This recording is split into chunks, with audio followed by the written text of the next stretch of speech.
All right, so today we are going to continue our discussion of exponentials when we talk about the number e. And no, that is not a typo. I know that e is a letter, but if you didn't know, e is also a number. So we're going to talk about the number e today. And we've got a couple learning goals. We need to be able to simplify and evaluate expressions that use the number e, and we call E the natural base. So once we have E, we're going to need to be able to graph natural base functions, identify domain, range, and asymptote, just like we have for exponential growth and decay, and then also solve real-life problems that involve the number E. Now, I said E was called the natural base, so that's what that's its long name. Its short name is E, and what it is it's used to represent the irrational number that represents this quantity, 1 plus 1 divided by n to the nth power, as n approaches positive infinity, meaning as n gets bigger and bigger and bigger and bigger, that is what E represents. So E is very similar to pi. They're both irrational. We use a symbol to represent them, but yes, they do actually represent something.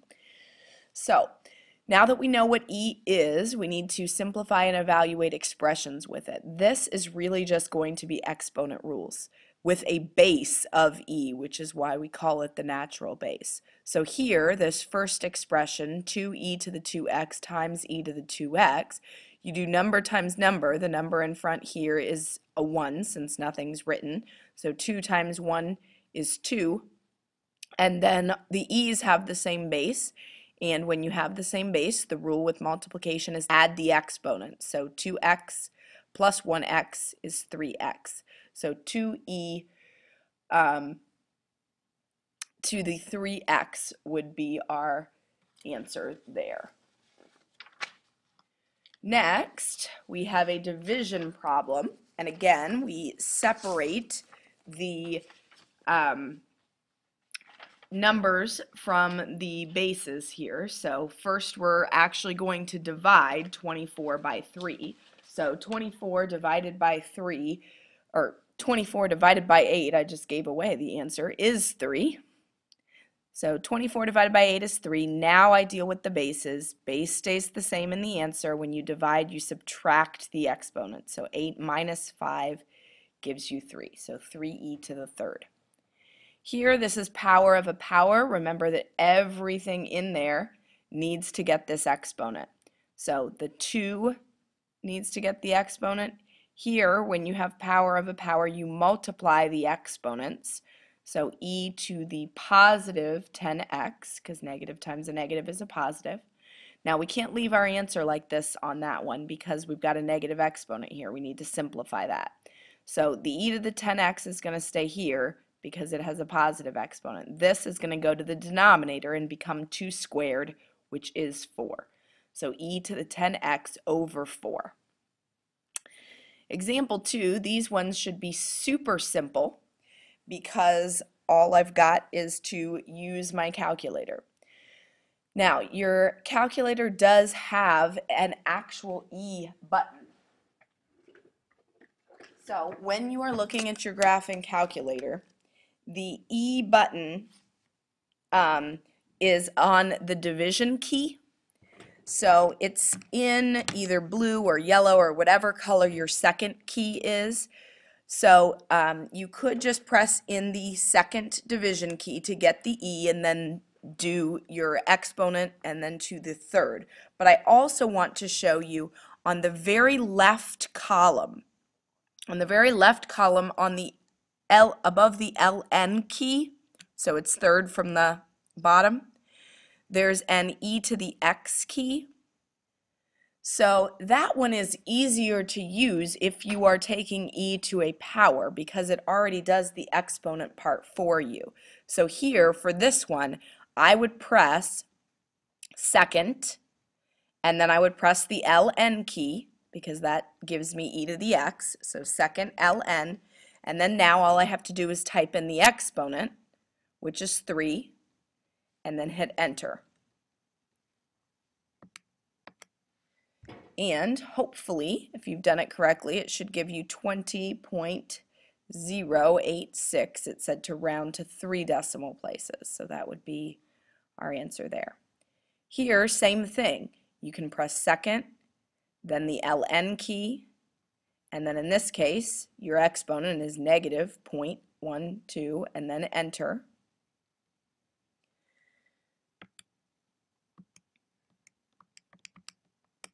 And it should give you 0.887 to 3 decimal places. This one, we've got a number in front, so you actually have to press in -5 and then the second ln.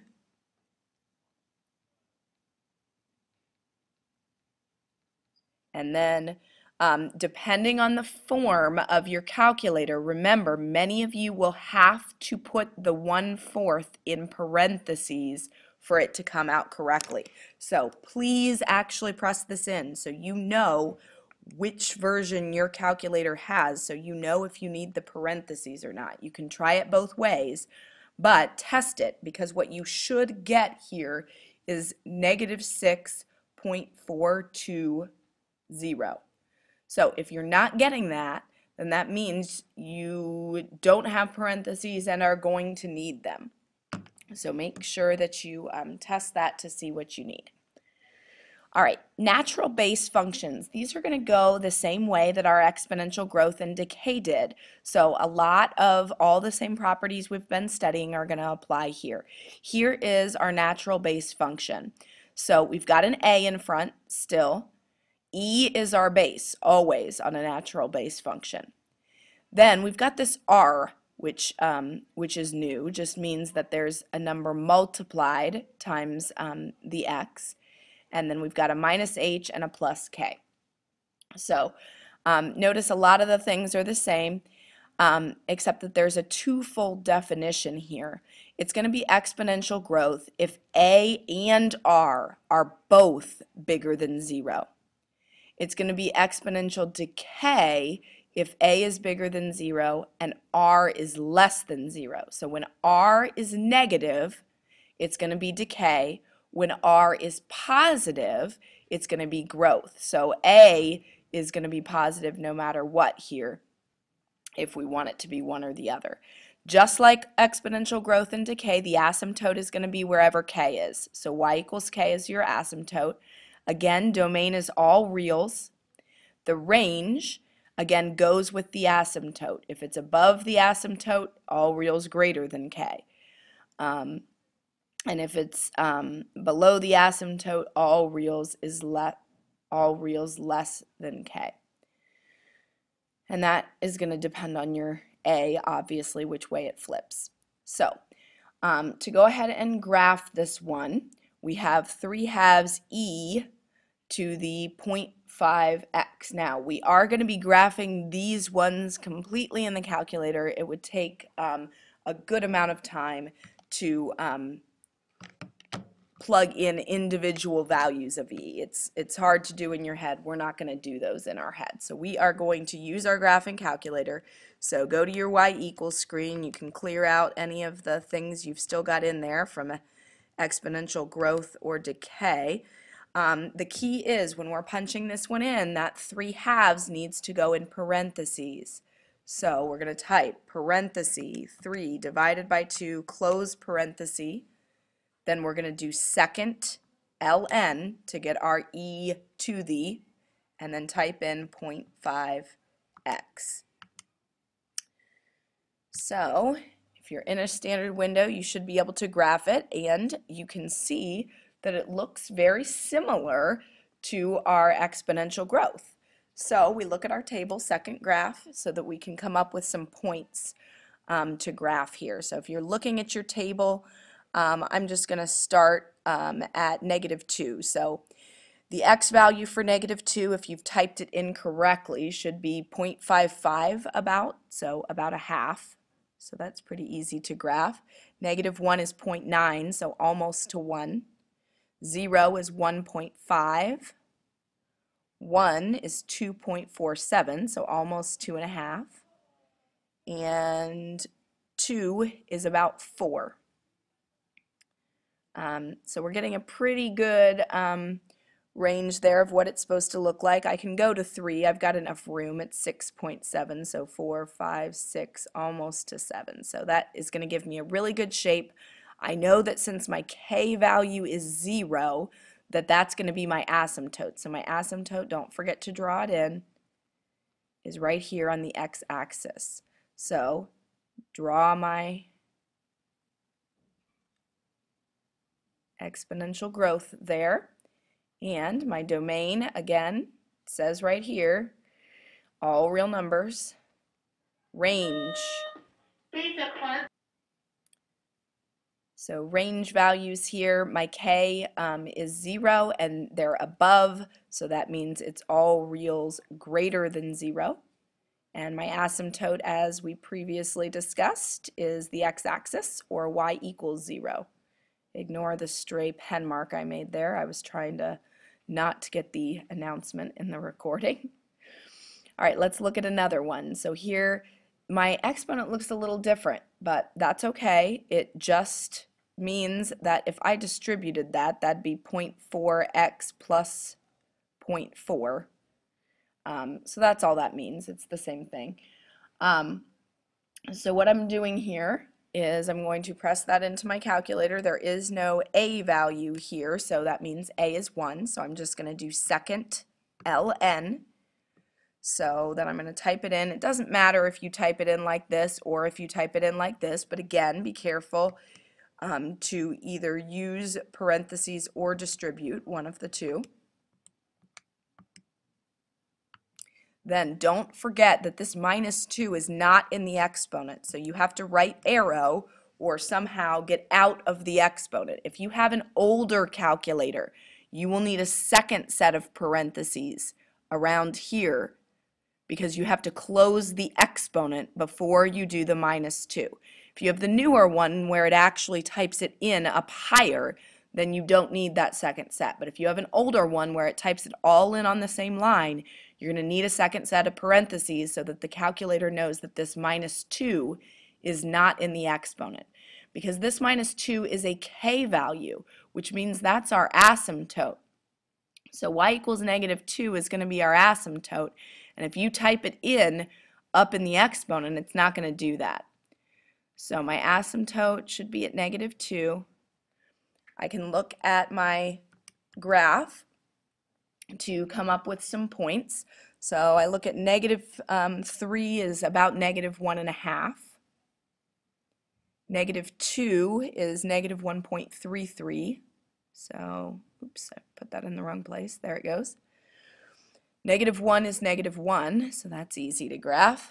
0, negative 0.5. So notice how very slowly this is climbing, much slower than our other exponential growth. 1 is 0.22. 2 is 1.3. And 3 is 2.9. So we're getting the picture here. This one's climbing at a pretty slow rate. We can connect our dots there. And there is our exponential growth. We already wrote the asymptote, so we just need the domain, which is all reals.